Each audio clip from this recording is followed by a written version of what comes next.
चलिए आज की क्लास को स्टार्ट करेंगे बेटा। आज की क्लास में मैं आप लोगों को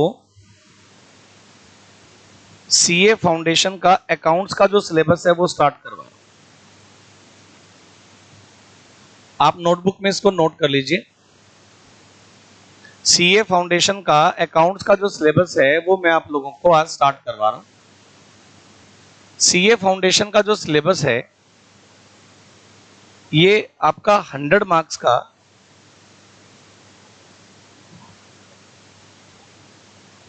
सब्जेक्टिव पेपर है। ये आपका 100 मार्क्स का सब्जेक्टिव पेपर है। अब जो 100 मार्क्स का आपका ये सब्जेक्टिव पेपर है, अकाउंट्स के पेपर को मैंने 5 सेगमेंट्स में डिवाइड कर दिया। अकाउंट्स का जो पेपर है मैं 2 मिनट बस रिवाइज करवाऊंगा और मैं नए चैप्टर के साथ आज स्टार्ट कर दूंगा। आज स्टैंडर्ड टॉपिक हम लोग स्टार्ट करते हैं। आप लोगों का ये जो सिलेबस है इसको बेटा मैंने ना 5 सेगमेंट्स में डिवाइड कर रखा है। इसका जो पहला सेगमेंट है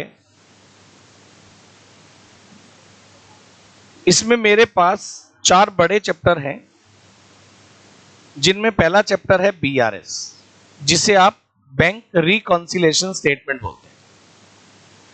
दूसरा जो सेगमेंट है इसका नाम है डेप्रीशिएशन अकाउंटिंग।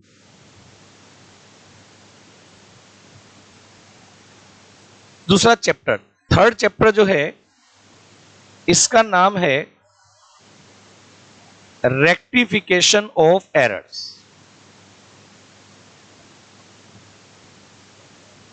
और फोर्थ चैप्टर है जिसका नाम है इन्वेंट्रीज वैल्यूएशन। मेरे पास आपके ये पहले सेगमेंट में 4 चैप्टर है। सेगमेंट नंबर 2 जो है मेरा, इसमें मेरे पास पहला जो चैप्टर है इसका नाम है bills of exchange. Second chapter जो है इसका नाम है फिनेंशियल स्टेटमेंट्स।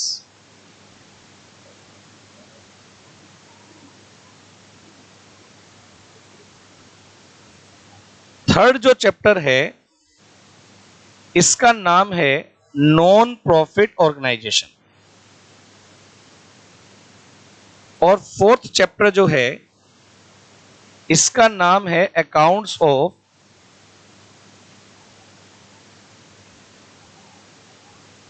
Incomplete records. सब बच्चे नोट कर लीजिएगा इसको। थर्ड जो मेरे पास सेगमेंट है इस सेगमेंट का नाम है पार्टनरशिप अकाउंट्स। थर्ड जो सेगमेंट है इसका नाम है पार्टनरशिप अकाउंट्स। पार्टनरशिप अकाउंट्स का जो चैप्टर है इसमें फर्स्ट टॉपिक है fundamentals of partnership.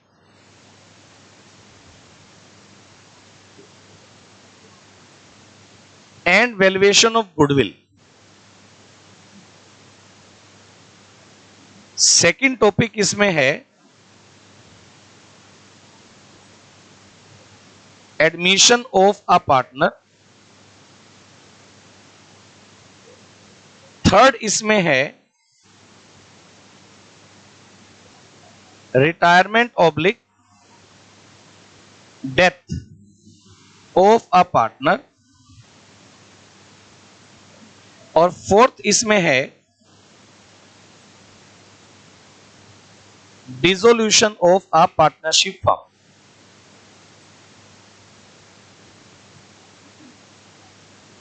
Dissolution of a partnership firm.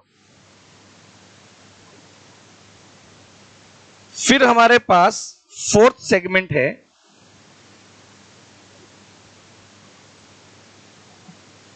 जिसमें हम लोग बात करने वाले हैं कंपनी अकाउंट्स के बारे में।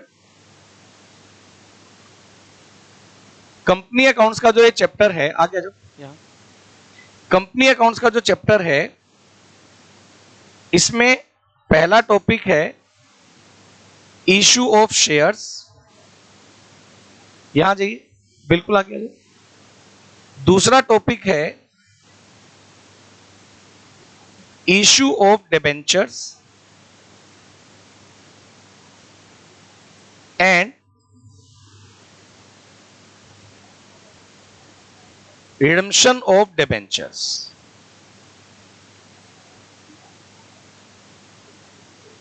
थर्ड टॉपिक है हमारे पास issue of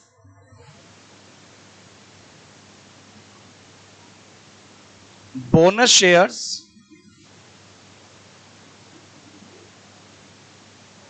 and right shares. और फोर्थ टॉपिक आपके पास है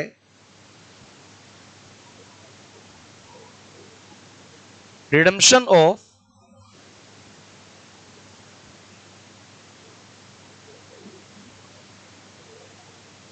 प्रेफरेंस शेयर्स। मेरे पास ये 4 सेगमेंट्स में आपका सिलेबस बना। पांचवां जो सेगमेंट है, इसमें चैप्टर हैं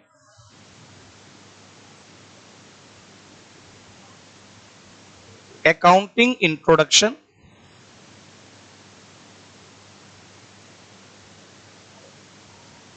इसमें है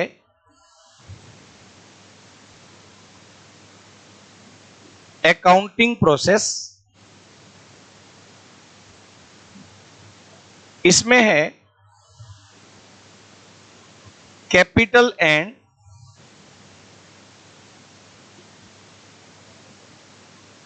रेवेन्यू आइटम्स, और इसमें है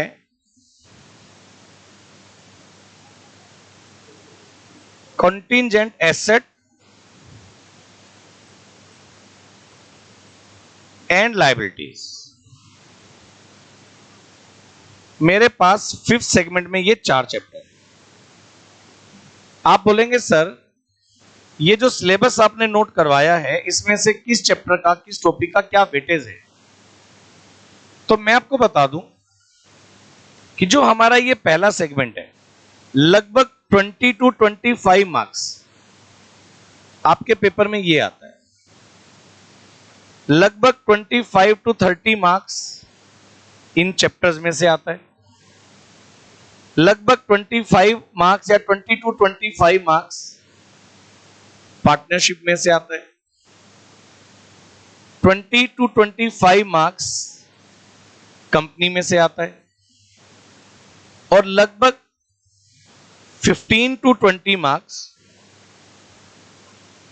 आपका इन चैप्टर्स में से आता है। ये आपका सिलेबस बने।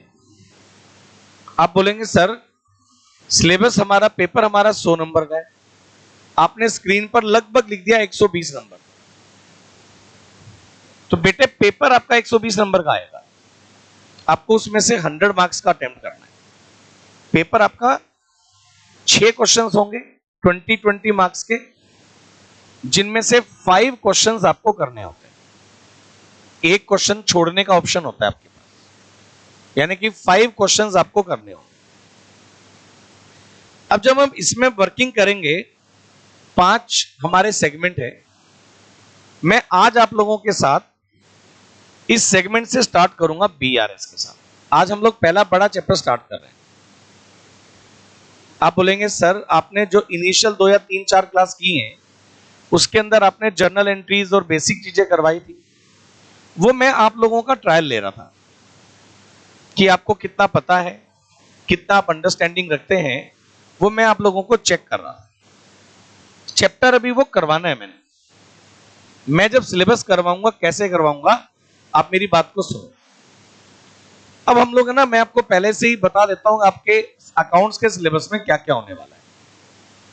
सबसे पहली बात, अकाउंट्स के सिलेबस में मैं आपको ये 4 चैप्टर करवाऊंगा। इन 4 चैप्टर का चैप्टर वाइज अपन करते चलेंगे। चैप्टर वाइज मैं टेस्ट भी लूंगा, और इन 4 चैप्टर का फिर यूनिट टेस्ट होगा, यानी चारों का मिला के कंबाइंड टेस्ट 50 मार्क्स का। फिर मेरे लिए ये 4 चैप्टर का एक सेगमेंट है, इनको सीक्वेंस वाइज हम पढ़ेंगे और इन 4 का एक टेस्ट बनाएंगे। सिमिलरली इनका और सिमिलरली इनका 4 मेरे यूनिट टेस्ट होंगे। ये जो चैप्टर नीचे आपको दिखाई दे रहे हैं, इन चैप्टर्स को मैं बीच बीच में फिट करूंगा। अब कंटीजेंट एसेट एंड लायबिलिटी ये एक छोटा चैप्टर है, सही मायने में इसको करवाने में मेरे को एक लेक्चर पूरा लगेगा नहीं, उससे पहले खत्म हो जाएगा। कैपिटल एंड रेवेन्यू आइटम्स ये 1 से 1.5 लेक्चर का टॉपिक है। अगर आप मेरे को 2 से 2.5 घंटे लगातार बोलने दो तो मैं कैपिटल एंड रेवेन्यू खत्म कर दूंगा। इसमें से 2 नंबर का एक क्वेश्चन आएगा सिर्फ। कंटीजेंट एसेट एंड लायबिलिटी में से या तो एक क्वेश्चन 2 नंबर वाला आ जाता है, कई बार एक क्वेश्चन एक कंपैरिजन का है 4 नंबर का, थ्योरी में आ जाता है। दोनों थ्योरी के चैप्टर। अकाउंटिंग इंट्रोडक्शन ये प्योर थ्योरी का चैप्टर है, जिसमें अकाउंटिंग क्या है, अकाउंटिंग के ऑब्जेक्टिव क्या है, अकाउंटिंग की इंपॉर्टेंस क्या है, अकाउंटिंग सर्कल क्या है, बुक कीपिंग क्या होता है, अकाउंटिंग क्या होता है, अकाउंटेंसी क्या होता है, अकाउंटिंग स्टैंडर्ड्स क्या होते हैं, अकाउंटिंग प्रिंसिपल्स क्या होते हैं, इनके बारे में। तो ये वाले जो 4 चैप्टर हैं, ये मैं जब आपको ये सिलेबस कराऊंगा उसके बीच बीच में फिट करूंगा। किन दिनों में फिट करूंगा? जिन दिनों में मैंने सब्जेक्टिव चैप्टर करा दिया, होमवर्क मैंने दे रखा है और खूब सारा दे रखा है, और अभी तुम उसको करने की प्रोसेस में हो, तुमसे वो पूरा नहीं हुआ, आप कहते हो सर कर तो रहे हैं लेकिन समय चाहिए। तो मेरे को पता है भी अगला चैप्टर स्टार्ट करूंगा फिर मैं और होमवर्क दे दूंगा। तो कंपेरेटिवली मैं क्या करूंगा, जब मेरे को लगा हुआ कि होमवर्क मेरे को कम देना कुछ दिनों में, उन दिनों में मेन चैप्टर को बीच में फिट करके आपको फारिग करवा दूं। मेरे को पता है मेरा सिलेबस कैसे पढ़ाना है, और मैं पहली बार नहीं पढ़ा रहा हूं, मैंने जिंदगी निकाल दी सीए फाउंडेशन का सिलेबस पढ़ाने में। आपको बस उसको सिस्टमेटिक तरीके से मेरे साथ पढ़ना है। आज की जो क्लास है इसमें मैं पहला जो सेगमेंट है इसका पहला चैप्टर बीआरएस यहां से स्टार्ट करूंगा। अब आज की क्लास से आपको पता चलेगा कि मैं क्या पढ़ा सकता हूं और कैसे पढ़ा सकता हूं। तो क्लास को बड़ा सिंसियर लेवल पर पढ़िएगा। पहली बात ये सब बच्चे समझ लें, सब बच्चे समझ लें, अगर आप सीए करना चाह रहे हो, सबसे पहली बात आपको सिंसियर होना पड़ेगा। 11th 12th की तरह नहीं पढ़ना है, स्कूल की तरह नहीं पढ़ना है, सिंसियरिटी लेवल बहुत ज्यादा चाहिएगा। अगर आप डेली क्लास में नहीं आ रहे हैं, डेली होमवर्क नहीं कर रहे हैं, सिंसियरिटी लेवल आपका नहीं है, आप सीए फाउंडेशन ही पास नहीं कर पाएंगे, सीए फाइनल तो बहुत दूर की बात है। पंक्चुअलिटी लेवल बहुत ज्यादा जरूरी है, तभी हो पाएगा, ये बात आप मान के चलिए। जो बच्चा टाइम पास करने के लिए क्लास में आएगा कि चलो मैं ट्राई कर लेता हूं, वो जिंदगी में कभी सीए नहीं बन सकता, ये बात मैं आज ही आपको बता दूं। जो ये सोच के आएगा कि मेरे को बनना ही है और मेरे को करना ही है, तभी आप कर पाओगे, वरना आप कर ही नहीं पाओगे, ये बात आप मान के चलना। ट्राई करने वाले लोग कभी सीए नहीं बन सकते, ये बात हमेशा याद रखना जिंदगी में। सही है? एक चीज मैं आपको बता दूं बेटे, आप अलग अलग स्कूलों से पढ़ के आए, अलग अलग जगह से आते हैं, कोई यहाँ पीजी में रहता है, कोई डेली बस से ट्रेवल करता है, कोई लोकल है तो अपने व्हीकल से आता है। आप में से हर फैमिली के बच्चे मिलेंगे, ठीक है ना? बहुत रिच फैमिली के भी हो सकते हैं, मिडिल क्लास भी हो सकते हैं, लोअर मिडिल भी हो सकते हैं, कुछ ऐसे बच्चे भी यहाँ बैठे हो सकते हैं कि जिनके पेरेंट्स शायद उनकी फीस कैसे डिपॉजिट कर रहे हैं उनको ही पता है। तो मैं एक बात पहली क्लास में बोल रहा हूं कि कोई भाई पढ़ने में गद्दारी मत करना, ठीक है ना? आपके पेरेंट्स के साथ धोखा मत करिए, आप अपने साथ धोखा मत करिए। अब जिस उम्र के पड़ाव में आप हैं, जिस क्लास को आप पढ़ रहे हैं, ये लेवल डिसाइड करेगा कि आप फ्यूचर में कैसी जिंदगी जीने वाले हैं। समझ गए? तो बार बार ना समझाना पड़े, पंक्चुअलिटी लेवल सबका बढ़िया होना चाहिए बेटा। मैं पूरी ताकत लगा दूंगा, पूरी ताकत आपको सीए बनाने के लिए मैं पूरी ताकत लगा दूंगा, मेरी टीम पूरी ताकत लगा देगी। ठीक है जी? चलिए, जहां भी आपको डाउट आए आप मेरे से तुरंत पूछना। तो मैं एक नया टॉपिक आज आप लोगों के साथ स्टार्ट कर रहा हूं, जिसका नाम है बैंक रिकॉन्सिलेशन स्टेटमेंट। जी बेटा, हमारे पास टॉपिक है बैंक रिकॉन्सिलेशन स्टेटमेंट। ये टॉपिक हम लोग डिस्कस करेंगे। आपका जो ICAI का पेपर बनाने का पैटर्न है, अगर मैं पास्ट एक्सपीरियंस की बात करूं तो ये चैप्टर का वेटेज ऑलमोस्ट केस में 10 मार्क्स रहता है। ये चैप्टर का वेटेज ऑलमोस्ट केस में 10 मार्क्स रहता है। 10 नंबर के लिए ये चैप्टर आएगा। अब बैंक रिकॉन्सिलेशन स्टेटमेंट, ये चैप्टर कैसे बना, क्यों बना, अपन आज इसके बारे में पहले बात करेंगे। कोई भी चैप्टर जब मैं पढ़ाऊंगा, सबसे पहले एक बात सब बच्चे समझ लो कि ये 11th-12th की तरह नहीं है कि मैं आपको 3 इलस्ट्रेशन करा दूं, 3 प्रैक्टिकल होमवर्क में दे दूं, अगले दिन फिर 3 करा दूं, 3 प्रैक्टिकल होमवर्क में दे दूं। ये सिलेबस ऐसे नहीं चलने वाला। ये सिलेबस जो चलेगा, ये बात आप मानकर चलिएगा, ये सिलेबस जो चलेगा उसमें हम लोग पहले कंसेप्ट को सीखेंगे। मैं आपको कोई भी टॉपिक बताऊंगा, ये टॉपिक कैसे बना, उसके अकॉर्डिंग फिर मैं उसका कंसेप्ट कराऊंगा, फिर क्वेश्चंस कराऊंगा। लेकिन आप लोग जो 12th क्लास में डीके गोयल पढ़ के आते हो, वैसा नहीं है कि जिस नंबर का मैंने इलस्ट्रेशन करवाया सिमिलर नंबर का मेरी बुक में क्वेश्चन मिल जाएगा, ऐसा नहीं है। हो सकता है मैं 4 क्वेश्चन करवाने के बाद आपको 10 क्वेश्चन करने के लिए दे दूं। कुछ टॉपिक्स ऐसे भी आएंगे जिसमें 10 मैं कराऊंगा, केवल 4 तुम्हें करने दूंगा। वो टॉपिक टू टॉपिक वेरी करेगा। ठीक है जी, चलो बैंक रिकॉन्सिलेशन स्टेटमेंट टॉपिक की हम बात कर रहे हैं। देखिए इस टॉपिक में क्या है। सबसे पहली बात, एक बिजनेसमैन, आप मेरी बात को ध्यान से सुनिए और जहां आपका डाउट आए आप मेरे को तुरंत रोककर क्रॉस क्वेश्चन कर सकते हैं, कोई दिक्कत नहीं। मैं आप लोगों का जो लेक्चर है वो साथ में रिकॉर्ड कर रहा हूं। डेली रूटीन में ये एप्लीकेशन पर आना स्टार्ट हो जाएगा, जल्दी ऐप आपको दे दिया जाएगा और डेली का डेली लेक्चर आप अलग से रिवाइज करने के लिए आपको मिल भी जाएगा डेली का डेली। लेकिन लेक्चर रिकॉर्ड जब मैं कर रहा हूं तो ये नहीं है कि कोई बच्चा मेरे से कुछ बात नहीं कर सकता, कुछ पूछ नहीं सकता। जैसा क्लास में मैं लेक्चर रिकॉर्ड करूंगा, मैं ऐसा का ऐसा लेक्चर आपको दे दूंगा कि क्लास में मेरी क्या बात हुई, किस बच्चे ने मेरे से क्या पूछा, मैंने क्या जवाब दिया। मैं इस क्लास में कोई एडिटिंग नहीं करूंगा। सही है ना? जो क्लास में हो रहा है वो आपको एप्लीकेशन पर डेली का डेली हम दे देंगे। ये हम इसलिए कर रहे हैं बेटे कि अगर किसी भी दिन आपकी कोई क्लास किसी रीजन से मिस हो गई और आप क्लास नहीं अटेंड कर पाए, तो आफ्टरनून में सेम क्लास आपके पास आ गई, अगले दिन जब आप क्लास में आए वो क्लास करके आए। आपके पास एक्सक्यूज नहीं होना चाहिए। अगर सीए बनना है तो आपको लाइफ से 2 चीजें डिलीट करनी पड़ेंगी, एक एक्सक्यूज और एक सॉरी। समझ गए? कुछ भी करके आपको एक आदत है, सॉरी सर, सॉरी नहीं चाहिए मेरे को, सॉरी से बड़ी एलर्जी है। और ना एक्सक्यूज चाहिए, सर ये हो गया था, वो हो गया था, ऐसा हो गया था। ये सब एक्सक्यूज है लाइफ। ये 2 चीजें डिलीट कर दोगे, आप 10 दिन में देखोगे आपके अंदर चेंजेस आ गए। लाइफ में 10 दिन सॉरी मत बोलना, 10 दिन एक्सक्यूज मत देना, आप ये देखोगे कि यार लाइफ बड़ी सुधर गई मेरी और काम होना स्टार्ट हो गया। बिजनेसमैन की मैं बात कर रहा हूं भाई। एक बिजनेसमैन जब अपने अकाउंट्स बनाएगा तो बिजनेसमैन अकाउंट्स बनाने के लिए या तो क्या बनाता है, जर्नल, और या तो क्या बनाते हैं, सब्सिडरी, रिकॉर्डिंग के लिए। अपन अकाउंट्स में पहली बार जब रिकॉर्ड करेंगे तो या तो क्या बनाएंगे, जर्नल, और जर्नल का सब्स्टिट्यूट हमारे पास क्या होता है बेटे, सब्सिडरी बुक्स। सब्सिडरी बुक्स में अपन क्या करते हैं, नंबर ऑफ बुक्स होती हैं।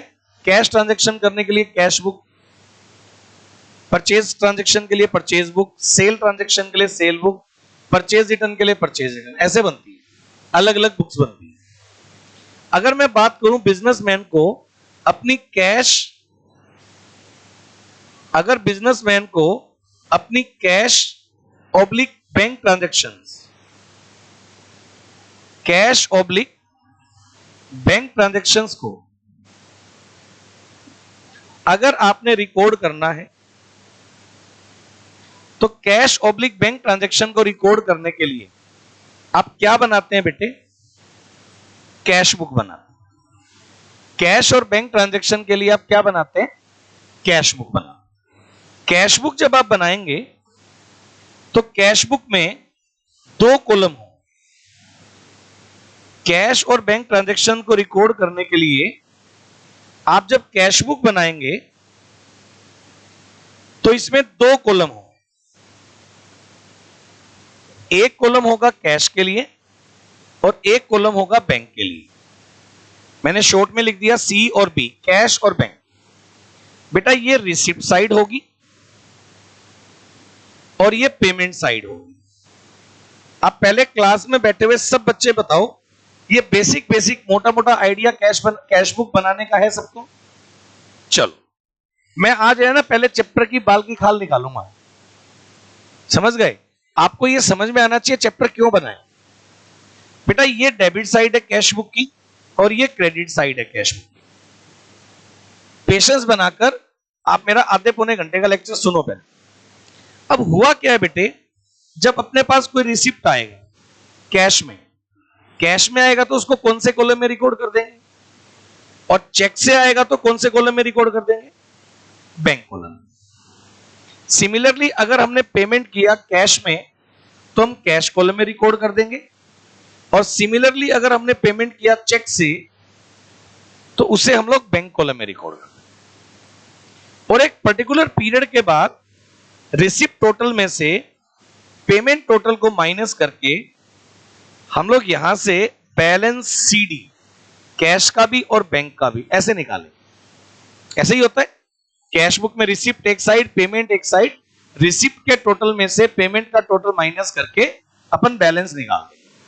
क्लास में बैठे हुए सब बच्चे बताओ, इतनी बात आपके समझ में आ रही है? ऐसा होता है नहीं होता है पहले बताओ। अब क्योंकि बिजनेसमैन अपनी बुक्स में कैश बुक बना रहा है और कैश और बैंक दोनों कॉलम हमने रिकॉर्ड कर दी, यानी अगर हम बैंक से लेन देन कर रहे हैं तो हम अपनी बुक्स में बैंक का रिकॉर्ड कर रहे हैं कि बैंक में हमने कितने पैसे जमा किए, कितने हमने निकाल दिए और कितना हमारा बैंक में बैलेंस है, ये हमने कैलकुलेट कर लिया। ये हम अपनी बुक्स बना रहे हैं। अब क्योंकि हम बैंक से डील कर रहे हैं तो बैंक भी तो हमारी बुक बनाएगा। अब क्योंकि एक सेपरेट बॉडी है बैंक, और बैंक ने अगर किसी कस्टमर का अकाउंट अपने बुक्स में ओपन किया है तो बैंक भी उसका रिकॉर्ड मेंटेन करेगा। अब जो बैंक रिकॉर्ड मेंटेन करेगा उसे अपन क्या नाम देते हैं? पासबुक। बैंक जो रिकॉर्ड मेंटेन करेगा उसको अपन क्या नाम देते हैं? पासबुक। पासबुक को आप बैंक स्टेटमेंट भी बोल सकते हैं। अगर कभी भी मैं लिखूंगा कि भाई बैंक स्टेटमेंट हमारे पास आई है तो आप समझ जाइएगा बैंक स्टेटमेंट का मतलब क्या होता है बेटे? पासबुक। ये बात क्लियर? बिजनेसमैन क्या बना रहा है? Cash book. और बैंक क्या बनाएगा बेटे? पासबुक। अब बैंक जब पासबुक बनाएगा तो पासबुक में ये 2 कॉलम बनाएगा बैंक। एक कॉलम होगा डेबिट और एक कॉलम होगा क्रेडिट। जो पासबुक का डेबिट कॉलम होता है उसे विड्रॉवल कॉलम बोला जाता है। क्या बोला जाता है? विड्रॉवल। विड्रॉवल का पैसा मतलब पैसे निकालना। और क्रेडिट कॉलम जो होगा ये होगा डिपॉजिट कॉलम। ये कॉलम कौन सा होगा? Deposit column. अब जनरली क्या होता है अकाउंटिंग में कि जब हम लोग ऐसा करेंगे, बिजनेसमैन जब भी पैसा बैंक में डिपॉजिट करेगा तो भैया हम मान लो हमें कोई अमाउंट चेक मिला, हमने बैंक को चेक डिपॉजिट करने पर रिसिप्ट साइड में एंट्री कर दी। अगर मैं ये बोलूं कि ये डेबिट साइड है तो मैं क्या बोलूंगा? अगर हमें किसी से चेक मिला और हमने उसको बैंक में डिपॉजिट कर दिया तो उस ट्रांजैक्शन से हम बैंक को क्या कर देंगे? डेबिट। क्या कर देंगे? डेबिट। और ये चेक जब बैंक में डिपॉजिट होने के लिए जाएगा तो बैंक भी अपनी बुक्स में एंट्री करेगा। बैंक सिमिलर एंट्री से, सिमिलर अमाउंट से हमें अपनी बुक्स में क्या कर देगा? क्रेडिट कर देगा। पहले ये वाली बात बताओ, क्लियर है? ऐसा होगा या नहीं होगा? सब बच्चे बताओ। आप लोगों के फीडबैक आएंगे तभी मैं अच्छा पढ़ा पाऊंगा। ऐसा होगा? सबको क्लियर है? और अगर हमें किसी को पेमेंट करना हो चेक से तो भैया यहां जो बैलेंस हमने पेमेंट में लिखा, यानी हमने पेमेंट के लिए बैंक को क्या कर दिया? क्रेडिट। तो सिमिलर अमाउंट से बैंक हमें क्या कर देगा बेटे, डेबिट कर देगा। ये वाली बात बताओ क्लियर है क्या? यानी जिस अमाउंट से हम बैंक को डेबिट करेंगे, बैंक सेम अमाउंट से हमें क्रेडिट कर देगा, और जिस अमाउंट से हम बैंक को क्रेडिट करेंगे, बैंक सेम अमाउंट से हमें डेबिट कर देगा। और एट लास्ट बैंक भी अपना बैलेंस निकाल लेगा। हमने अपनी कैश बुक में बैलेंस निकाल लिया और बैंक ने अपनी पासबुक में बैलेंस निकाल लिया। ऐसा ही होगा। और अब जरा सोचिए, अगर ये सारी ट्रांजैक्शन सेम आ रही हैं, तो एक पर्टिकुलर डेट पर, मान लीजिए 31 मार्च को हमने जब अकाउंट्स क्लोज किए और हमने कैश बुक का बैलेंस निकाला बैंक कॉलम का, तो ये निकला debit balance as per cash book.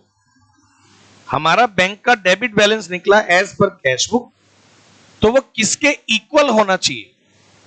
Credit balance वो होना चाहिए equal credit balance as per passbook, इसके इक्वल होना चाहिए। मेरे को बताना ये वाली बात क्लियर है क्या? यानी debit balance as per cash book और इधर credit balance as per passbook, ये दोनों क्या होने चाहिए बेटे? इक्वल। हाँ या ना?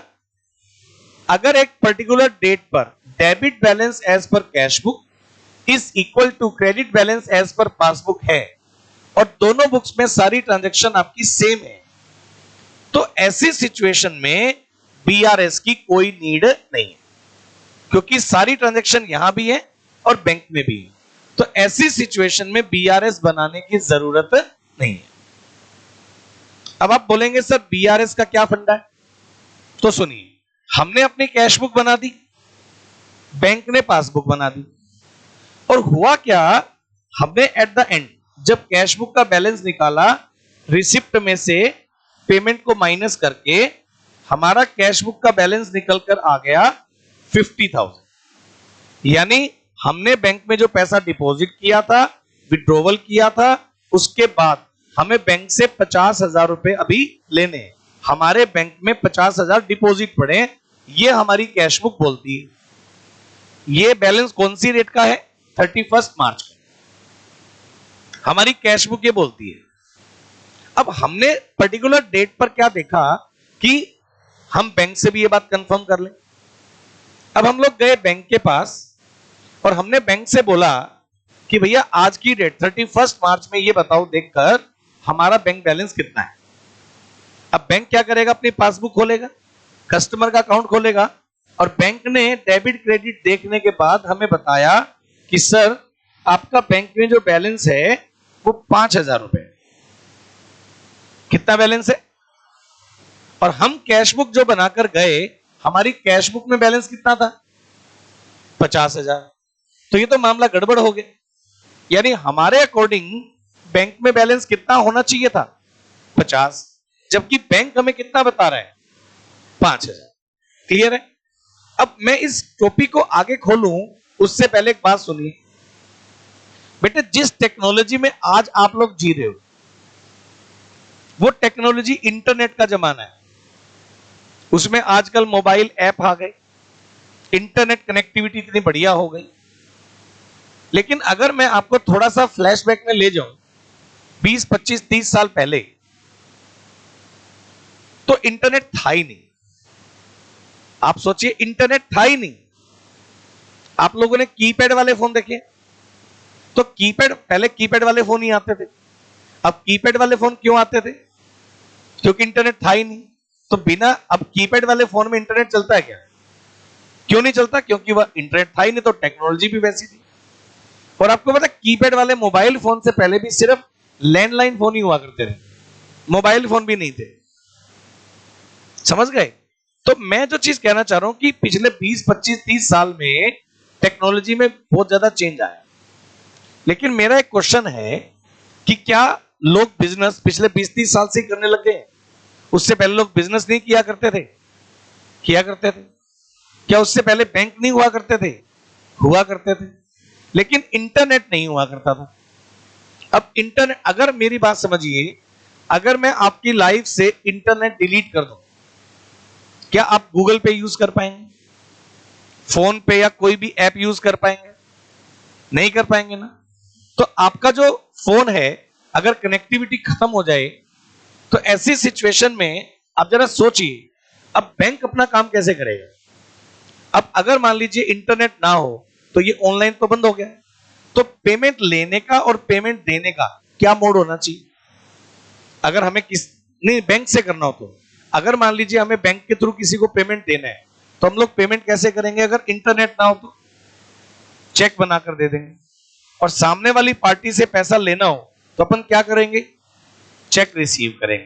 पहले मेरे को सब बच्चे ये वाली बात बताओ, क्लियर है? प्रियम एक बात बता, इस बच्चे का नाम प्रियम है।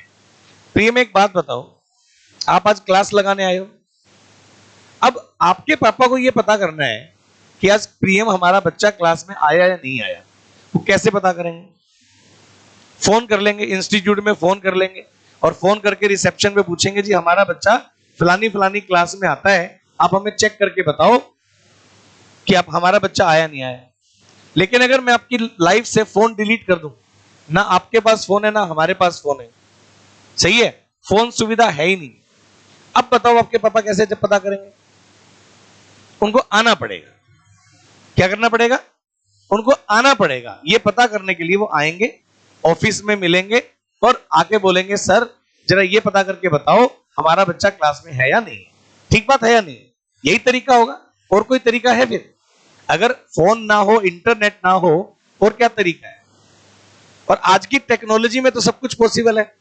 आज की टेक्नोलॉजी में तो मेरे पास ये भी पॉसिबल है कि अगर मैं चाहूं कि प्रियम के पापा को 24 घंटे पता चलता रहे, या जब तक वो इंस्टीट्यूट में पता चलता रहे, मैं सीसीटीवी कैमरा का एक्सेस इनके पापा को फोन पे दे दूंगा।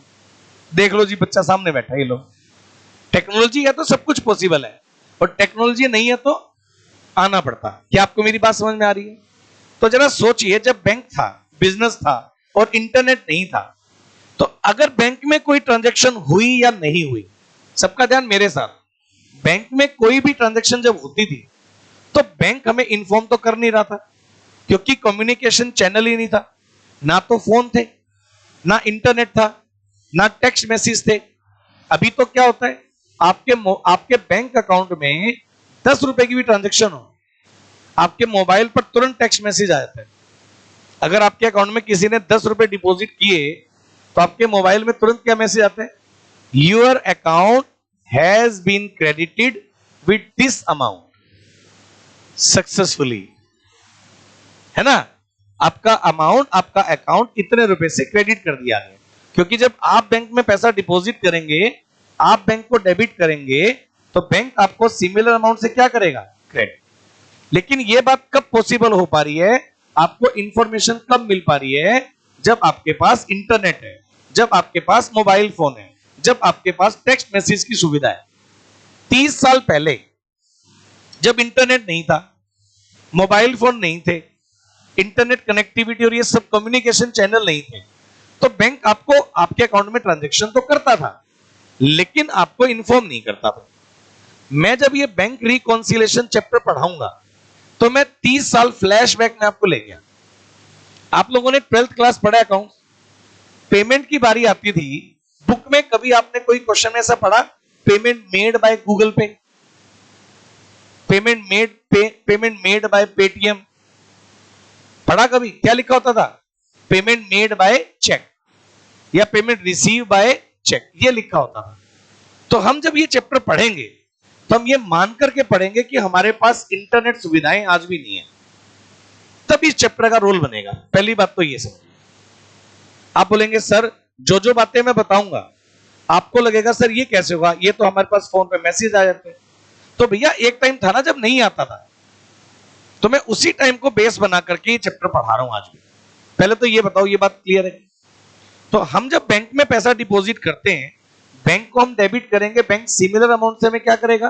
क्रेडिट।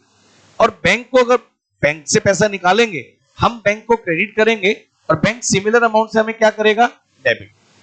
पहले मेरे को ये बताओ, ये वाली बात क्लियर है? इतना समझ में आ गया? अब क्योंकि इंफॉर्मेशन चैनल नहीं था, तो हमारे क्या क्या ट्रांजैक्शन हुई, वो हमें पता कैसे चलता था? हमें पासबुक की कॉपी बैंक से लेनी पड़ती थी। यानी हमारे बैंक में कौन सा पैसा आया और कौन सा नहीं आया, क्या हुआ, ये जानने के लिए हमें बैंक में जाना पड़ता था, लाइन में लगना पड़ता था, और बैंक स्टेटमेंट की कॉपी या पासबुक की कॉपी बैंक से हमें लेनी पड़ती थी।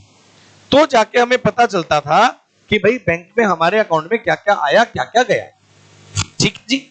लेकिन अब बात सुनिए, अब हुआ ये कि साल भर मैंने अकाउंट्स बनाए। साल भर अकाउंट्स बनाने के बाद ईयर एंड में मेरे अकॉर्डिंग बैंक का बैलेंस कितना है जी? 50,000। क्लास में है सब लोग, जिंदा है? चलो अब मैं मुद्दे की बात पे आ रहा हूं। अब हम लोग गए बैंक में, हमने बैंक से बोला कि भैया बताओ कि हमारा बैंक का बैलेंस कितना है। तो बैंक ने बोला सर आपका जो बैलेंस है वो तो 5,000 रुपए है। अब बताओ मैं बैंक के मैनेजर पे भड़क नहीं जाऊंगा? मैं तो अभी अभी ताजा ताजा बैलेंस निकाल के आया हूं 50,000, और बैंक मेरे को कह रहा है सर आपका बैलेंस ही 5,000 है। तो मैंने बैंक मैनेजर को क्या बोला, मैं मुद्दे की बात पे आ रहा हूं, मैंने बैंक मैनेजर को बोला भाई साहब क्या चक्कर है, ये फ्रॉड कर रहे हो तुम मेरे साथ। मेरे अकॉर्डिंग तो बैलेंस कितना होना चाहिए? 50, तुम कह रहे हो 5, 1 0 कम लग गई आपसे। बैंक कहता है सर हम किसी के साथ कोई फ्रॉड नहीं करते हैं, हमारे अकॉर्डिंग तो आपका बैलेंस 5,000 ही है। अब मेरा बीपी अप डाउन होने लग गया, ये तो नुकसान हो गया मेरा। तो मैंने बैंक को बोला भाई आप तो गलत कर रहे हो। तो बैंक मैनेजर ने मेरे को बोला सर आप बैठ जाओ, ठंडा पानी पियो पहले आप, आपको क्या लगता है हमने आपसे फ्रॉड किया है? मैंने बोला पक्का किया भाई, मेरा बैलेंस ही 50 है। बोलता सर वो तो आप कह रहे हो ना 50 है, आप अपनी कैश बुक बना के आए हो सकता है आपने अपनी कैश बुक गलत बना दी हो। तो मैं बैंक मैनेजर पे और भड़क गया, मैं पैसे भी मैं डिपॉजिट करूं भी मैं हूं। तो बैंक मैनेजर ने बोला सर आप एक काम करो, आपका अभी हम डाउट दूर किए देते हैं, आप ये बताओ कैश बुक किसने बनाई? मैंने बोला जी मैंने बनाई।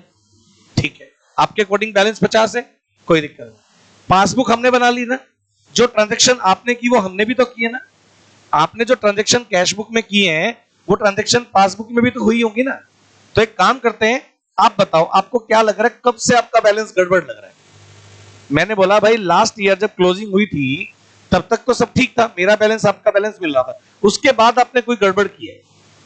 बैंक कहता है ठीक है सर, साल भर में जो ट्रांजैक्शन आपके अकाउंट में हुई है ये लो। बैंक ने प्रिंट कमांड लगाकर मेरे पूरे अकाउंट की डिटेल मेरे को निकाल के दे दी।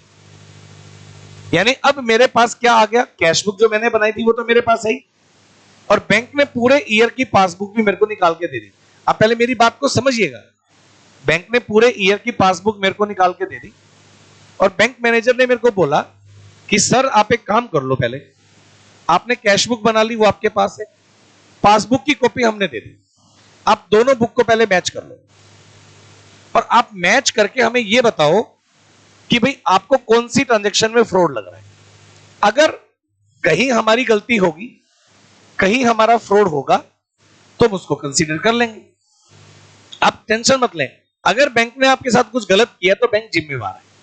ठीक है जी, आप एक बार अपना ये दोनों स्टेटमेंट को मैच कर लें और आप ये देखिए कि कहां कौन सी एरर आपकी आ गई। बिजनेसमैन कहता है ठीक है। अब वो पासबुक की कॉपी प्रिंट करवाकर हम अपने बिजनेस में आ गए, और हमारा एक अकाउंटेंट है प्रियम, हमने अपने अकाउंटेंट से बोला कि अकाउंटेंट साहब ये कुछ बैलेंस मैच नहीं कर रहा है, अपने को ना ये एंट्री मैच करनी है। बैंक ने हमारे साथ लगता है कुछ फ्रॉड किया, हम चेक करते हैं कि बैंक ने फ्रॉड किया या क्या बात है। तो मैंने अपने अकाउंटेंट को क्या किया, अब मेरे पास दो कॉपी है, एक किस चीज की है, कैश बुक की है, और एक किस चीज की है, पासबुक की है। अब मैंने अपने अकाउंटेंट को बैठा लिया, सुनिए जरा सबका ध्यान मेरे साथ। अब मैंने क्या किया, कैश बुक तो रखी अपने हाथ में और पासबुक रखी मेरे अकाउंटेंट के हाथ में, और मैंने बोला एक एक करके एंट्रीज अपन चेक करते हैं। कैसे चेक करेंगे? जो हमने कैश बुक बनाना स्टार्ट किया, हमारा बैंक का ओपनिंग बैलेंस इतना था, ओपनिंग बैलेंस। तो यहां कैश बुक में तो इधर पासबुक में भी तो होना चाहिए, होना चाहिए नहीं होना चाहिए? मैंने अपने अकाउंटेंट को बोला चेक करो ओपनिंग बैलेंस इतना था क्या? अकाउंटेंट कहता है यस सर इतना ओपनिंग बैलेंस है। तो मैंने बोला इसको टिक कर दो। क्या कर दो? जिसको मैं टिक करवा रहा हूं दैट मींस वो कैश बुक में भी है और वो पासबुक में। फिर मैंने बोला चेक करो, अगले दिन हमें मिस्टर राम कस्टमर से चेक मिला था जो कि हमने बैंक में डिपॉजिट किया था, चेक करो बैंक में आ गया। अब अकाउंटेंट कौन सी साइड में चेक करेगा, क्योंकि जो एंट्री यहां डेबिट है तो वहां क्या होगी, अकाउंटेंट ने बोला सर यस सर ये आ गया चेक, इतने रुपए का आ गया। मैंने बोला टिक कर दो, यहां भी टिक कर दिया, यहां भी टिक कर दिया। अगले दिन मैंने बोला चेक करो अपन एक सप्लायर की पेमेंट की थी, क्या वो एंट्री है, यहां जो डेबिट क्रेडिट है यहां क्या होगी, बोलता सर है। मैंने बोला टिक कर दो। अब ऐसे अपन टिक करना स्टार्ट कर देते हैं, और साल भर की जो जो एंट्रीज हैं जो कैश बुक में है वो कहां भी होनी चाहिए, पासबुक में। हम टिक करते गए, टिक करते गए, टिक करते गए। बताओ पहले क्लियर है। ईयर एंड तक जब हम पहुंचे तो हमें पता चला कुछ एंट्रीज अनटिक रह गई। कुछ एंट्रीज क्या रह गई, अब कोई भी एंट्री अनटिक कब होगी, जब वो दोनों में से किसी एक बुक में है और दूसरी बुक में नहीं है। कुछ एंट्रीज ऐसी थी जो कौन सी बुक में थी, कैश बुक, और कौन सी बुक में नहीं थी, पासबुक। बोलो क्लियर है क्या। और कुछ एंट्रीज ऐसी भी निकल कर आई जो कौन सी बुक में थी, पासबुक, और कौन सी बुक में नहीं थी। उन एंट्रीज को मैं क्या नाम दे देता हूं, अनटिक। आप मेरे को टॉपिक पढ़ाने दो, जब मैं न्यूमेरिकल क्वेश्चंस की रूपरेखा तैयार करूंगा, बेस करूंगा, फॉर्मेट तैयार करूंगा, आप ये बात बोलेंगे सर आपने दिल निकाल के छोड़ दिया। आपने, मेरे दिल में बहुत अकाउंट्स भरा पड़ा है, इतना अकाउंट्स भरा पड़ा है, मैं आपको इतना अकाउंट्स पढ़ाऊंगा, इतना अकाउंट्स पढ़ाऊंगा कि आप बोलेंगे सर इससे बढ़िया और कुछ नहीं हो सकता। इतना अकाउंट्स पढ़ाऊंगा मैं आप लोगों को, समझिए ना। अब बात सुनो, क्या हुआ, ये दोनों पहले बताओ मेरे को, ये वाली बात समझ में आ गई, जो एंट्री यहां है वो वहां भी है, ओके। अब सुनो, अब हुआ क्या, कुछ एंट्री क्या रहेगी भाई, अनटिक। अब अनटिक एंट्री कौन सी होती है बताओ, जो एक बुक में है और दूसरी बुक में नहीं है। ऐसा हो सकता है वो कैश बुक में है और पासबुक में नहीं है, वो ऐसा हो सकता है वो पासबुक में और कैश बुक में नहीं है। अब क्वेश्चन क्या है कि अनटिक एंट्री है किस वजह से, क्या रीजन। तो रीजन हम जो मानते हैं कि जो एंट्री अनटिक रहती है जनरली, और जो फ्रॉड नहीं है लेकिन फिर भी अनटिक है, फ्रॉड नहीं है फिर भी अनटिक रह रही है। अब आमतौर पर एंट्रीज के अनटिक होने का रीजन क्या होता है, पहला रीजन होता है बेटा डिले इन ट्रांजैक्शन। पहला रीजन जो मैं मानता हूं वो क्या होता है बेटे, डिले इन ट्रांजैक्शन। आप बोलेंगे सर डिले इन ट्रांजैक्शन क्या है। डिले इन ट्रांजैक्शन का मतलब ये होता है बेटे कि जब हम कोई ट्रांजैक्शन बैंक से करते हैं, लाइक जैसे मैं आपको एक एग्जांपल देता हूं, हमें किसी कस्टमर से चेक मिला और वो चेक हम क्लियर करवाने के लिए बैंक में सेंड करते हैं। तो बैंक में चेक क्लियर करवाने का प्रोसेस क्या होता है, मान लीजिए हमारा एक कस्टमर है, उससे हमें चेक मिला, हम क्या करेंगे, कस्टमर से चेक लेंगे, वो चेक हम अपने बैंक में डिपॉजिट करेंगे।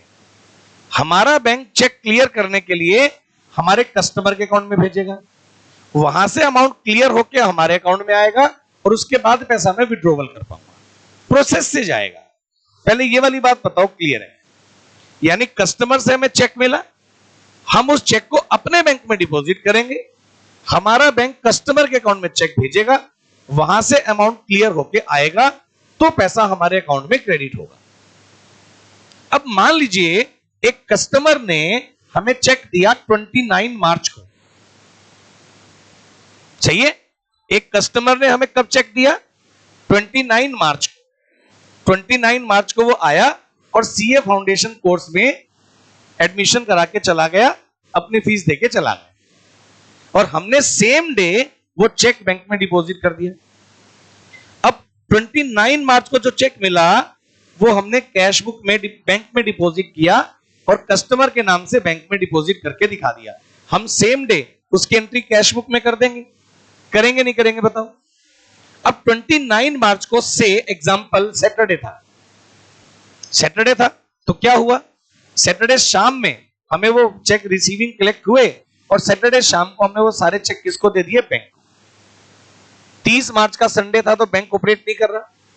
31 मार्च को क्लोजिंग डे होता है तो बैंक कहता है हम पब्लिक डीलिंग नहीं करेंगे, जो हमें बाकी लोगों के अकाउंट क्लोज करने वो करने दो। और 1 अप्रैल की बैंक की छुट्टी होती है क्लोजिंग डे के बाद। तो चेक क्लियरेंस में बैंक कब भेजेगा? 2 अप्रैल को। 2 को वो भेजेगा, 3 या 4 को क्लियर होके हमारे अकाउंट में आएगा। से वो चेक कब क्लियर होके आया? 4 अप्रैल। कब क्लियर होके आया? 4 अप्रैल को। अब और ये मान लेते हैं कि जो चेक की मैं बात कर रहा हूं, उस चेक का जो अमाउंट था 45,000, 45,000 रुपए का चेक था। कितने रुपए का चेक था? 45,000 का चेक था। अब जरा सोचिए, हमारी कैश बुक में एंट्री कौन सी डेट को हो गई थी? 29 मार्च को। हमारी 31 मार्च के बैलेंस निकालते टाइम वो एंट्री हमारे बैलेंस में इंक्लूड थी या नहीं थी? थी। जबकि क्या वो एंट्री पासबुक में आई? 31 मार्च तक पासबुक में आई। हमने बैंक स्टेटमेंट कब तक की निकलवाई होगी? 31 मार्च तक की। अब 31 मार्च तक की पोजीशन क्या है ये बताओ। वो जो 45,000 की एंट्री है वो कौन सी बुक में है और कौन सी बुक में नहीं है? इतनी बात सबको समझ में आ रही है क्या? वो एंट्री कौन सी बुक में है और कौन सी बुक में नहीं है? यानी कैश बुक का बैलेंस तो बढ़ गया और पासबुक का बैलेंस क्या है? अब इसमें बताओ किसकी किसकी गलती है, किसका फॉल्ट है? और इस 45,000 की एंट्री की वजह से हमारा बैलेंस कितना आ रहा था? 50। जबकि बैंक में वो एंट्री आई नहीं है, तो इसलिए बैंक का बैलेंस कितना आ रहा था? 5। हमें समझ में आ गया यार, बैंक ने कोई फॉल्ट नहीं किया, एंट्री ही डिले चल रही है। बताओ क्लियर है क्या? हाँ या ना? और जरा सोचिए, अगर इसका उल्टा हो जाता, अब मैं ऐसा मान लूं इसका उल्टा हो जाता कि हमने 31 मार्च को बैलेंस निकाला था और हमारा बैलेंस निकला 5,000। हमने बैंक से जाके पूछ लिया कि भैया हमारा बैलेंस कितना है? बैंक कहता है सर आपका तो बैलेंस 50,000 है। तो अपन खुश हो गए, हमारे अकॉर्डिंग बैलेंस कितना होना चाहिए? 5। बैंक कहता है नहीं सर आपका बैलेंस 50 है। आप क्या बोलोगे? ऐसा बैंक सबको मिलना चाहिए। ठीक बात है या नहीं है? हम तो कह रहे हैं 5,000 बैलेंस है, बैंक कह रहे नहीं सर आपका 50 बैलेंस है। हम तो खुश हो गए, ठीक हुआ यार, सही हो गया, बैंक से गलती हो गई होगी, बैंक ने 1 0 एक्स्ट्रा लगा दिया होगा। लेकिन बैंक 1 0 एक्स्ट्रा कभी नहीं लगाता। अब इस सिचुएशन में क्या हुआ हो सकता है? शायद डिले इन ट्रांजैक्शन में ऐसा हो सकता है, अब इसको उल्टा कर रहा हूं, हमारा एक सप्लायर है भौमिक, जिससे हम माल खरीदते हैं, सही है, और उसको हमने 45,000 की पेमेंट देनी थी। हमने उसको चेक इशू कर दिया 29 मार्च को। अब 29 मार्च को मिस्टर भौमिक हमारे पास आए और इन्होंने बोला सर हमारी पेमेंट कब दोगे? मैंने बोला अभी ले लो। चेक बना के दे दिया भाई साहब को, और हमने सप्लायर के नाम से 45,000 का चेक बना के दे दिया और पेमेंट में दिखा दिया। ऐसे ही करेंगे कैश बुक में? पहले मेरे को ये बताओ, ये करेंगे नहीं करेंगे? जिंदा हो? नींद आ रही है? अच्छा, तो अब क्या हुआ, हमने चेक बना के दे दिया। अब भौमिक भाई साहब क्या है, वो चेक लेके जेब में डाल के चले गए। वो कह रहे हैं चेक आ गया, पैसे कभी भी निकलवा लेंगे। चेक आने के बाद 90 डेज का टाइम होता है, 90 दिन में आप वो चेक कभी भी बैंक में ले जाके क्लियर करवा सकते हो। तो अब क्योंकि क्लोजिंग टाइम चल रहा है, फुर्सत है नहीं भाई साहब के पास, पैसे बहुत हैं इनके पास, तो कहते हैं करवा लेंगे यार चेक क्लियर, कहां भागे जा रहे हैं पैसे। तो क्या किया इन्होंने, मैंने तो चेक दे दिया, लेकिन वो चेक को जेब में लिए लिए घूम रहे, बैंक में भाई साहब गए ही नहीं। अब बैंक को सपना आ रहा है मैंने चेक दिया है। बैंक पैसे कब रिड्यूस करेगा? जब ये भाई साहब चेक लेके बैंक में जाएंगे, पेमेंट के लिए प्रेजेंट करेंगे, तब वो चेक क्लियर होगा। लेकिन ये चेक लेके गए नहीं, तो हमारी कैश बुक में से तो 45 कम हो गए, लेकिन पासबुक में कम नहीं हुए। तो इस वजह से बैलेंस पासबुक का क्या रहा होगा? ज्यादा। तो किसी भी ट्रांजैक्शन के एक बुक में होने और दूसरी बुक में ना होने की वजह से कैश बुक और पासबुक का बैलेंस अप डाउन हो जाता है। तो कैश बुक और पासबुक के बैलेंस के अप डाउन होने का पहला रीजन क्या होता है? डिले इन ट्रांजैक्शन, कि हमने एक एंट्री की है लेकिन वो पासबुक में अभी तक नहीं हुई। पहले बताओ ये वाली बात क्लियर है क्यों? मैं चैप्टर जब बनाना स्टार्ट करूंगा, आप लोगों ने 11th क्लास में बीआरएस पढ़ा है, आपके टीचर्स ने बीआरएस के लिए प्लस माइनस की टेबल बनवाई थी कि ये आइटम प्लस होंगी, ये आइटम, रट्टा नहीं लगाना अपन, फॉर्मेट बनाऊंगा, आइटम लिखूंगा, प्लस होगा या माइनस होगा वो आप मेरे को बताओगे। कंसेप्ट बताऊंगा पहले मैं कि ये कंसेप्ट है। अब बताओ ये आइटम हमें प्लस करनी चाहिए या माइनस करनी चाहिए, आप लॉजिक के साथ बताओगे मेरे को। और जब ये लॉजिक क्लियर होना स्टार्ट हो गया ना, क्वेश्चन क्या ये हलवा हो जाएगा क्वेश्चन। फिर मैं क्वेश्चन मैं कम करवाऊंगा, तुमसे ज्यादा करवाऊंगा, क्योंकि कंसेप्ट तुम्हें पता है। अभी आपका फोकस किस बात पर होना चाहिए, मैं जब भी कोई बात बोल रहा हूं, जब भी मैं एक एंट्री बोल रहा हूं, आप बस ये देखकर बताओ कि वो एंट्री कौन सी बुक में हुई और कौन सी बुक में नहीं हुई। अगर इतनी अंडरस्टैंडिंग है, बीआरएस के तुम धागे खोल दोगे सारे। और पहले चैप्टर को पढ़ के ही आपको ये समझ में आ जाएगा कि मेरा आपको सीए फाउंडेशन पढ़ाने का क्या मूड है। आपको पहले चैप्टर से समझ में आ जाएगा और मेरे को भी समझ में आ जाएगा कि तुम कितना पढ़ सकते हो, क्योंकि जब मैं तुम्हें क्वेश्चंस दूंगा तुम कितने करके आते हो, कितनी मेहनत करके आते हो, उसी से आइडिया लग जाएगा।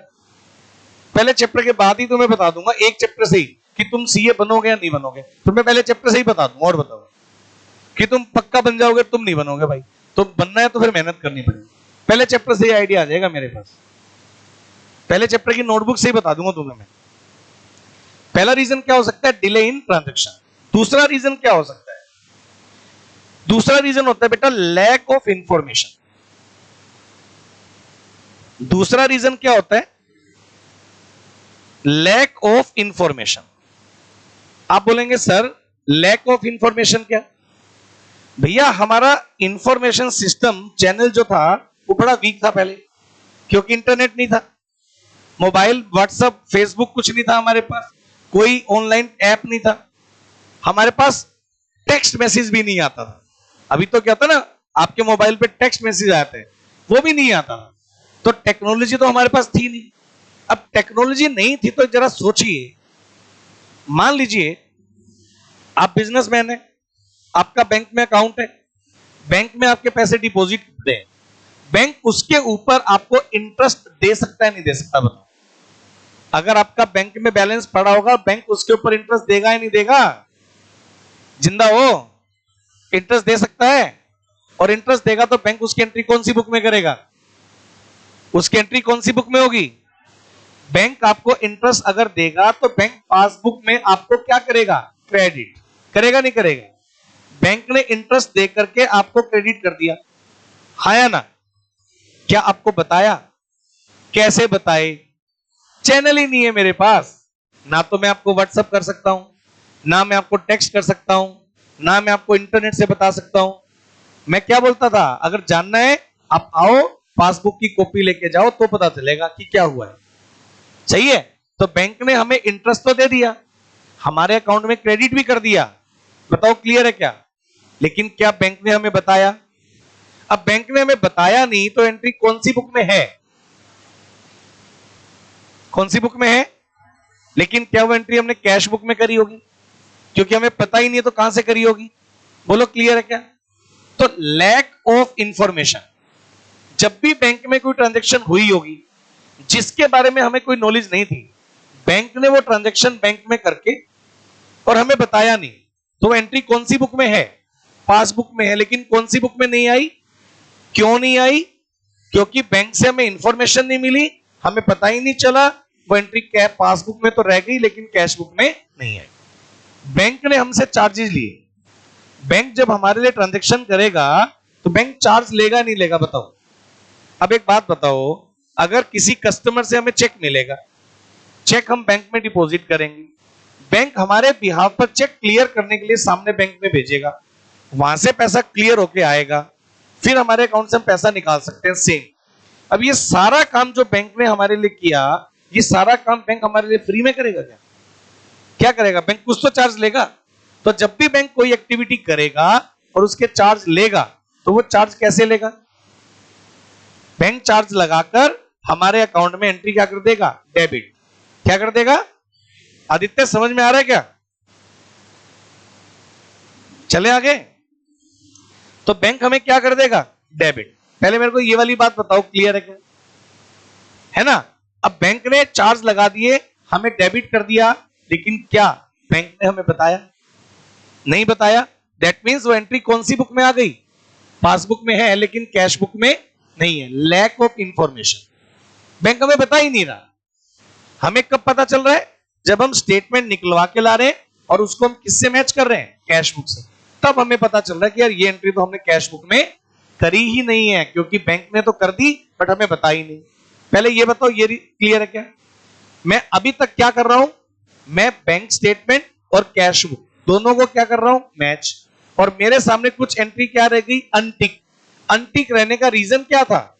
या तो डिले इन ट्रांजैक्शन, दूसरा, तीसरा रीजन हो सकता है errors in making cash book. Errors in making cash book. ऐसा भी तो हो सकता है कि जब हमने कैश बुक बनाई, हमने खुद ने कैश बुक बनाने में गलती कर दी। कैसे? अब हम लोग जब कैश बुक में ट्रांजैक्शन करते हैं हम अपनी बुक्स में, तो ऐसा हो सकता है कि किसी एंट्री को कैश बुक में हमने 2 बार लिख दिया हो। रिसिप्ट वाली एंट्री गलती से पेमेंट में लिख दी हो। एक एंट्री को हम कैश बुक में करना ही भूल गए हो, तो हमसे या कैश बुक का रिसिप्ट साइड का टोटल हमने गलत कर दिया, या पेमेंट साइड का टोटल गलत कर दिया, या टोटल करके जब बैलेंस निकाला वो हमने गलत कर दिया। यानी हम खुद कैश बुक गलत बना के बैठे हैं और ब्लेम किसको कर रहे थे? बैंक को। सही है ना? तो ये कुछ ऐसी गलतियां हैं जिनकी वजह से कैश बुक और पासबुक दोनों के बैलेंस क्या हो रहे थे? मिसमैच। और इसके बाद भी बैलेंस नहीं मैच कर रहा है, हो सकता है कहीं कोई फ्रॉड है तो वो भी निकल जाएगा सामने। लेकिन कुल मिलाकर गणित क्या, पहले मेरे सबका ध्यान मेरे साथ, कुल मिलाकर गणित क्या है कि हमने एक रखी कैश बुक, एक रखी पासबुक, दोनों को किया मैच और हमें डिफरेंस के रीजन पता लग गए। इतना सबको क्लियर है? इसी को बैंक रिकॉन्सिलेशन स्टेटमेंट बोलते हैं। इसको क्या बोलते हैं? सुनिए, जब 2 स्टेटमेंट मेरे हाथ में सेम लेवल की, एक कैश बुक, एक किसने बनाई? बिजनेसमैन ने।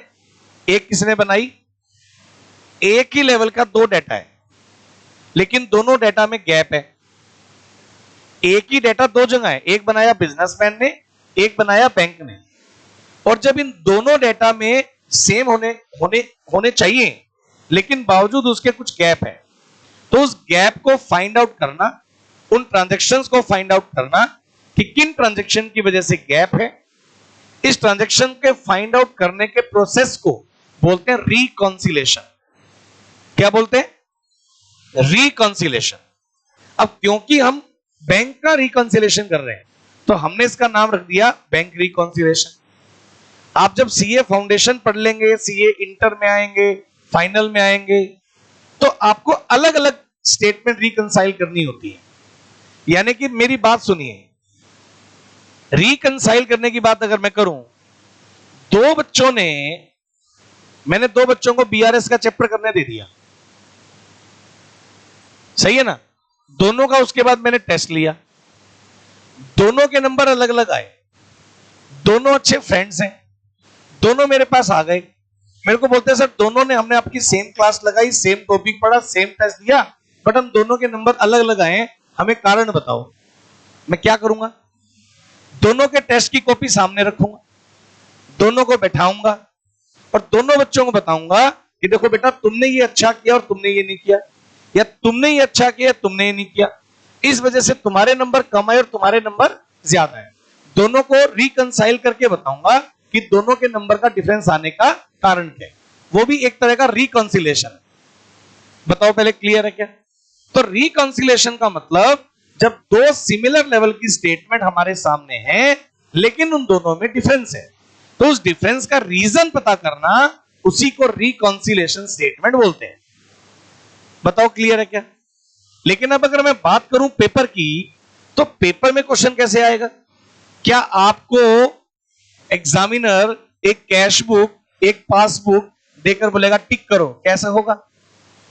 क्या क्वेश्चन ऐसे बनाएगा कि लो भैया बैंक स्टेटमेंट दे देते हैं, कैश बुक दे देते हैं और टिक टिक करके बताओ कि क्या क्या डिफरेंस का कारण है? नहीं, आपको क्वेश्चन ऐसे नहीं मिलेगा। इसको अपन किसकी फॉर्मेट में बनाएंगे? क्वेश्चन की फॉर्मेट में। तो क्या तरीका होगा? सुनिए, मैं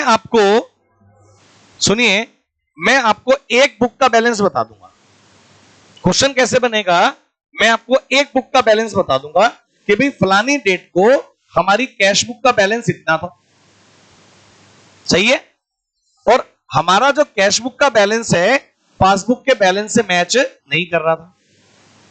जब हमने दोनों स्टेटमेंट को रिकंसाइल किया तो हमारे सामने ये 1 2 3 4 5 रीजन आ गए, 5 अनटिक एंट्री आ गई जो एक बुक में है और दूसरी बुक में नहीं है।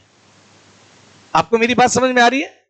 मैंने एक बुक का बैलेंस आपको दे दिया कि भैया फलानी कैश बुक का बैलेंस इतना है और हमारा कैश बुक का बैलेंस पासबुक के बैलेंस से मैच नहीं कर रहा है। और जब हमने दोनों को मैच कर दिया तो हमारे सामने कुछ अनटिक आइटम आ गई। अब वो अनटिक आइटम ये है, 5 आइटम है जो क्या है, अनटिक है।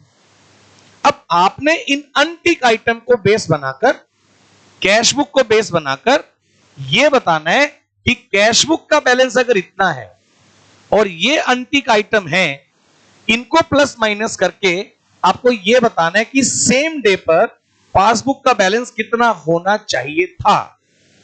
यानी एक बुक का बैलेंस मैं बताऊंगा, अनटिक आइटम मैं बताऊंगा। अनटिक आइटम किसको बोल रहा हूं मैं, जो एक बुक में है और दूसरी बुक में नहीं है। मैं बताऊंगा कि एंट्री कौन सी बुक में है, कौन सी बुक में नहीं है, और आपको उसके बिहाफ पर यह बताना है कि भाई इस डेट पर अगर कैश बुक का बैलेंस इतना था तो पासबुक का बैलेंस कितना होना चाहिए था, हां या ना। बोलो क्लियर है क्या? इस तरह से एग्जामिनर आपसे क्वेश्चन बनवाएगा। तो जब हम लोग, पहले तो ये बताओ, जो चैप्टर को मैंने आउटलाइन किया, चैप्टर की जो रूपरेखा तैयार करने की मैं कोशिश कर रहा हूं, ये आपको समझ में आ रहा है? अब जब मैं इसको न्यूमेरिकल पार्ट पर लेकर आने की कोशिश करता हूं, लिखिए जरा, जब हम इसको न्यूमेरिकल पार्ट पर लेकर आएंगे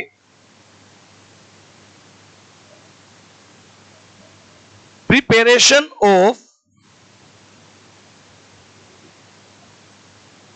बैंक रिकॉन्सिलेशन स्टेटमेंट,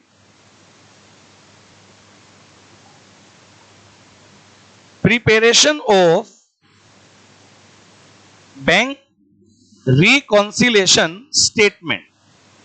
हम जब बैंक रिकॉन्सिलेशन स्टेटमेंट बनाएंगे तो दो बातें हो सकती हैं। एक हो सकता है without help of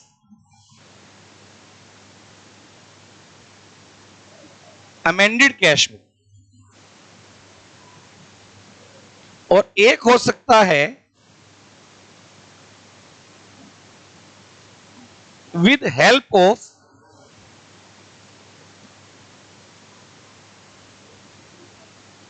amended cash book. एक हो सकता है without help of amended cash book और एक हो सकता है with help of amended cash book. BRS बनाने के दो तरीके होंगे, एक without help of amended cash book और एक होगा with help of amended cash book. जब हम without help of amended cash book पर जाएंगे तो इसमें पहला पॉइंट क्या होगा, when the balance as per cash book given at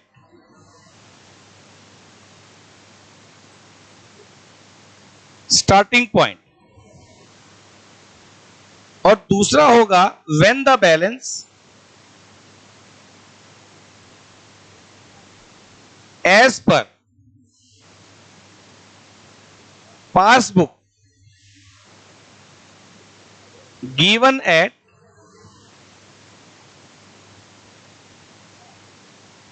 starting point. यानी अगर स्टार्टिंग में कैश बुक का बैलेंस गिवन हो और अगर स्टार्टिंग में पासबुक का बैलेंस गिवन हो, और अगर मैं with help of amended cash book की बात करूंगा तो इसमें दो बातें आएंगी। एक हमें बनानी पड़ेगी अमेंडेड कैश बुक और एक हमें बनाना पड़ेगा बीआरएस। एक हमें बनानी पड़ेगी अमेंडेड कैश बुक और एक हमें बनाना पड़ेगा बीआरएस। मेरे को सब बच्चे बताओ ये वाली बात क्लियर है क्या? सही है। अब मेरे पास जब ये चैप्टर में करवाऊंगा 3 तरह के क्वेश्चन आ गए। कितनी तरह के क्वेश्चन आ गए? 3 तरह के। नंबर वन मैंने इसको दे दिया, नंबर 2 मैंने इसको दे दिया और नंबर 3 मैंने इसको दे दिया। सही है। अब जो नंबर 1 पर क्वेश्चन आएंगे उसमें क्या होगा, हमें कैश बुक का बैलेंस गिवन होगा, अनटिक आइटम गिवन होंगी और हमें पासबुक का बैलेंस बताना होगा। फिर नंबर 2 पर जो क्वेश्चन आएंगे उसमें उल्टा हो जाएगा, हमें पासबुक का बैलेंस गिवन होगा, अनटिक आइटम गिवन होंगी और हमें कैश बुक का बैलेंस फाइंड आउट करना होगा। और नंबर 3 पर हम with help of amended cash book सीखेंगे। आप बोलेंगे सर ये अमेंडेड कैश बुक क्या है, ये क्या भला बताइए आपने? इसके बारे में आज मैं नहीं बताऊंगा। पहले मैं आपको without help of amended cash book पूरा बीआरएस बनाना सिखाऊंगा। जब आपको वो समझ में आ जाएगा फिर मैं उसमें तड़का लगाऊंगा कि भाई देखो मैं इस काम को यूं भी कर सकता हूं और मैं एक नई बुक और बना दूं, इसी काम को करने का ये तरीका भी हो सकता है। आप without help of amended cash book जाएं या आप with help of amended cash book जाएं, आंसर दोनों से सेम आएगा, रिजल्ट दोनों से सेम आएगा। एक काम को करने के 2 अलग अलग तरीके हो सकते हैं, एक without help of amended cash book और एक with help of amended cash book. सही है। अब अगली क्लास में मैं सबसे पहले आपको बीआरएस का with help when the balance as per cash book इसका कंसेप्ट बताते हुए इसके फॉर्मेट पर ले आऊंगा और इसके न्यूमेरिकल क्वेश्चन में स्टार्ट कर दूंगा। कल से आपके पास काम ही काम हो। सही है ना। कल से आपके पास काम ही काम होगा अकाउंट्स में, ये बात मान के चलिए। ठीक है जी, बताओ क्लियर? Okay report. किसी को कुछ पूछना है पहले पूछ सकते, डाउट आएंगे ही नहीं। मैं आप कोशिश ये करूंगा कि इसको पहले एक्सप्लेन बढ़िया किया जाए। आपको पता है डाउट कब आएंगे? डाउट तब आएंगे जब मैं कुछ क्वेश्चंस करवाने के बाद होमवर्क में कुछ क्वेश्चंस आपको करने दूंगा और आप वो करके आएंगे। अगर आप करके नहीं आएंगे तो भी डाउट नहीं आएंगे, क्योंकि फिर तो चल ही रहा है। डाउट कब आएंगे? जब मैं काम दूंगा और होमवर्क आप कंप्लीट करेंगे तब डाउट आएंगे, और वो जितने भी डाउट आएंगे सारे क्वेश्चन मैं क्लास में कराऊंगा। पहले चैप्टर से ही आपको समझ में आ जाएगा मैं कैसे करा रहा हूं, पहले चैप्टर से। चाहिए जी? आज के लिए इतना करें।